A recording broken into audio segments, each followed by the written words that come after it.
कोई बात ये है कि हम लोग यहाँ पर कराची के नुमाइंदे कराची में रहते हैं, कराची के रिहायशी हैं। ये हमारे जामनगर मोहल्ले का ये पूरा नाला हमारा फुल भरा हुआ है। हमें सिंध गवर्नमेंट ने इतना अपने लिए पाबंद किया हुआ है कि हमारे ये सेवरेज का पानी पूरा भरा हुआ है, पीने के लिए पानी नहीं है, घर के अंदर गैस नहीं आ रही, इन टॉपिक के लिए लाइट नहीं है। हम लोग जब भी जाते हैं इनके पास कहते हैं बजट नहीं है, कुछ काम है, ये टोपी टाप करके हमें निकल जाते हैं। आसिफ मूसा भाई है, फ़हीम पटेल भाई है, जो भी हैं, हमारी कोई सुनवाई नहीं है यहाँ पर। और हमें इस चीज़ पर ताकीद की जा रही है कि गाड़ी के ऊपर अजरक होनी चाहिए, अजरक पहनी हुई होनी चाहिए, सिंधी टोपी होनी चाहिए, सिंधी नाड़ा मोतियों वाला होना चाहिए। तो ये चीज़ तो हमें समझ नहीं आती, कढ़ाई वाला बनियान, शीशे वाला बनियान, तो ये चीज़ें हम लोग इन चीज़ के बड़े पाबंद हो गए। ये देखो आज अजरक पहन कर घूम रहा हूँ। अब क्या है, थोड़े टाइम के अंदर हमको गाना भी गाना पड़ेगा कि पल्ला मच्छी वाला, हम सिंध में रहने वाले सिंधी हैं।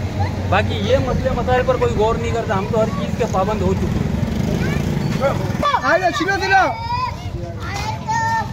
ये कचरा लेके जा रहे हैं। ये देखो कचरे की फौजानी है इधर।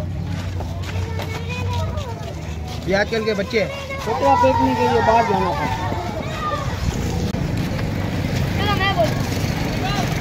मेरा बच्चा है।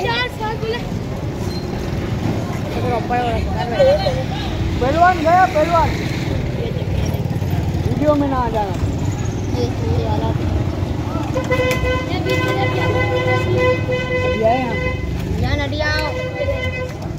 घी का डब्बा आ रही है।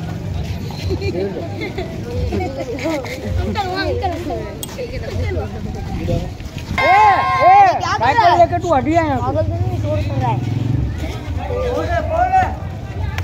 देरी नहीं बनाना, नहीं तो देरी नहीं बनाना। शक्ल आ गई है। लोगों को पानी भर के देता है।